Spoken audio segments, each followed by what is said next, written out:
Friends, स्वागत है आपका मेरे यूट्यूब चैनल में। अगर आप किसी भी प्रतियोगी परीक्षा की तैयारी कर रहे हैं तो आज का वीडियो आपके लिए काफ़ी इंपॉर्टेंट होने वाला है।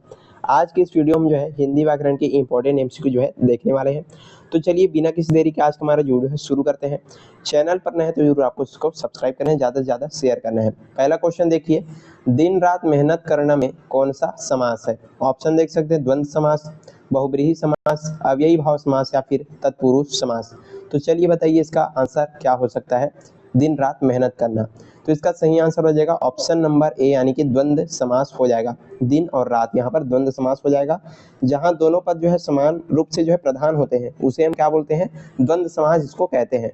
यहाँ दिन और रात दोनों जो है समान महत्व, इसी कारण से आपका द्वंद्व समास इसका सही आंसर हो जाएगा। इसी तरीके से पूरी व्याख्या के साथ सभी चीजों को यहाँ पर समझने वाले हैं। अगला क्वेश्चन देखते हैं, जो कभी बूढ़ा ना हो उसके लिए एक शब्द जो है क्या होगा?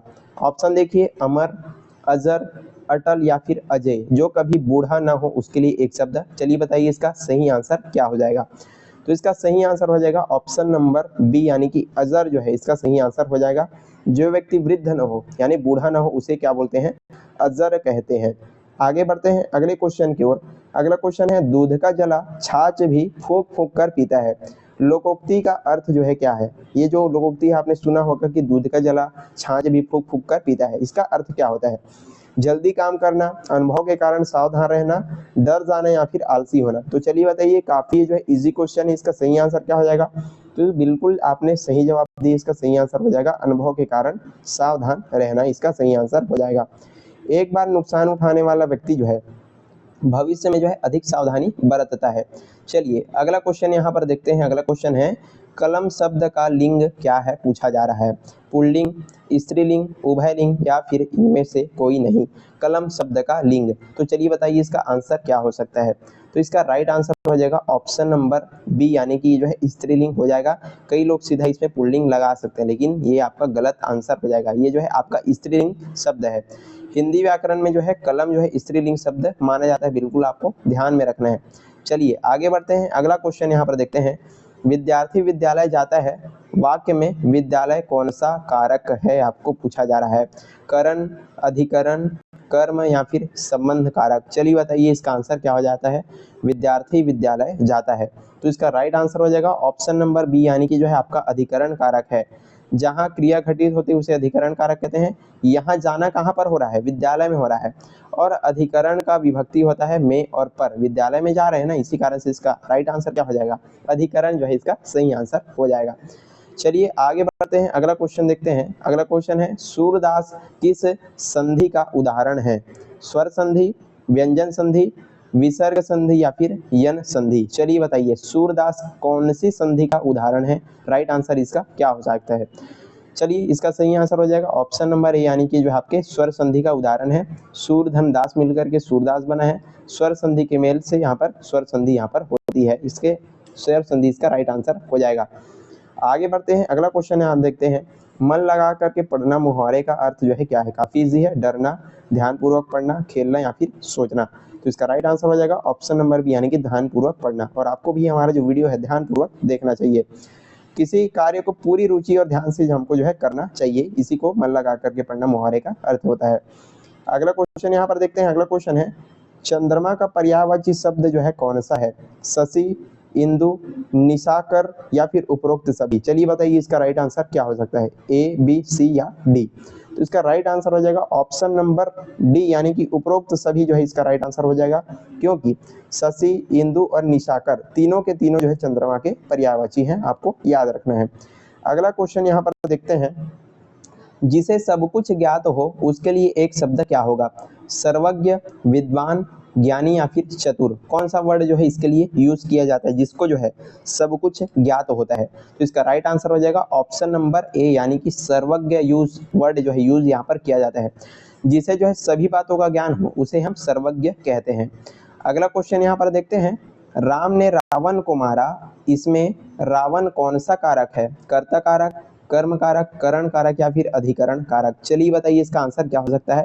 राम ने रावण को मारा, कर्ता ने कर्म को। तो इसमें आपका राइट आंसर क्या हो जाएगा? ऑप्शन नंबर बी यानी कि कर्म कारक ये जो है हो जाएगा। जिस पर क्रिया का प्रभाव पड़ रहा है, किस पर क्रिया का प्रभाव पड़ रहा है, रावण पर, इसी कारण से आपका क्या हो जाएगा, ये आपका कर्म कारक हो जाएगा, कर्ता ने कर्म को, इस तरह से आपको इसको जो है समझना है। चलिए आगे बढ़ते हैं, अगला क्वेश्चन यहाँ पर देखते हैं, टेढ़ी खीर मुहावरे का अर्थ जो है क्या है, स्वादिष्ट भोजन, कठिन कार्य, जल्दी काम या फिर बड़ा लाभ।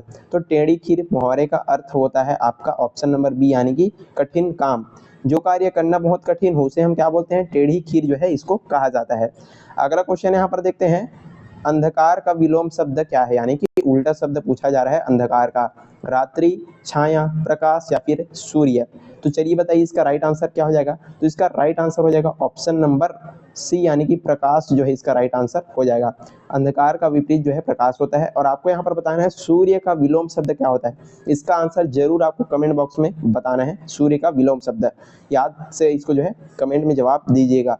अगला क्वेश्चन देखते हैं, मीठा बोलना में मीठा जो है कौन सा विशेषण है, संख्यावाचक, गुणवाचक, परिमाणवाचक या फिर सार्वनामिक। चलिए बताइए इसका राइट आंसर क्या हो जाएगा, तो इसका सही आंसर क्या हो जाएगा, ये आपका गुणवाचक है विशेषण, गुणवाचक विशेषण हो जाएगा। जो शब्द किसी व्यक्ति या वस्तु का गुण बताए उसको हम क्या बोलते हैं, गुणवाचक विशेषण कहते हैं। चलिए आगे बढ़ते हैं, अगला क्वेश्चन यहाँ पर देखते हैं, राम और मोहन खेल रहे हैं, ये जो है कौन सा वाक्य है, सरल वाक्य, मिश्र वाक्य, संयुक्त वाक्य या फिर संकेतवाचक वाक्य। तो इसका सही आंसर हो जाएगा ऑप्शन नंबर ए यानी कि ये बिल्कुल सरल वाक्य है, इसमें एक ही मुख्य क्रिया हो रही है, इसी कारण से क्या है आपका सरल वाक्य, राम और मोहन खेल रहे हैं, सरल वाक्य आपका हो जाएगा। अगला क्वेश्चन यहाँ पर देखते हैं, सांप निकल जाने पर लाठी पीटना, लोकोक्ति का अर्थ जो है क्या होता है, समय पर कार्य करना, अवसर निकल जाने के बाद पछताना, लड़ाई करना या फिर जल्दी निर्णय लेना। तो इसका राइट आंसर क्या हो जाएगा, ऑप्शन नंबर बी यानी कि अवसर निकल जाने के बाद पछताना। तो इसके लिए कौन सी लोकोक्ति का उपयोग करते हैं, सांप निकल जाने पर लाठी पीटना, अवसर समाप्त हो जाने के बाद जो है पछतावा जो है किया जाता है व्यक्तियों के द्वारा। और यहाँ पर आप लोगों के लिए एक क्वेश्चन, एक लोकोक्ति दिया गया है कि घर की मुर्गी दाल बराबर, इसका जो है अर्थ क्या होता है, कमेंट बॉक्स में इसका जो है आंसर आपको बताना है। घर का भोजन अच्छा होता है, अपनी वस्तु का महत्व कम समझना, परिवार में झगड़ा होना या फिर मेहनत करना। तो इसको बिल्कुल आप जो है कमेंट में आंसर इसका बताइएगा। और यहीं पर आज का हमारा जो वीडियो है समाप्त होता है। हमने काफ़ी बेहतरीन तरीके से हिंदी व्याकरण की इंपॉर्टेंट एमसीक्यू यहाँ पर कंप्लीट कर लिए। आई होप आपको सारी चीज़ें अच्छे से समझ में आ गई होगी। वीडियो पसंद आया तो लाइक करना, ज़्यादा से ज़्यादा शेयर करना, और चैनल पर नए हैं तो जरूर आपको सब्सक्राइब कर देना है। और भी बहुत सारे हमारे चैनल पर इसी तरह के वीडियोस देखने को मिल सकते हैं, चैनल पर जाकर के आप देख सकते हैं। चलिए पढ़ते रहिएगा, तब तक के लिए थैंक यू सो मच।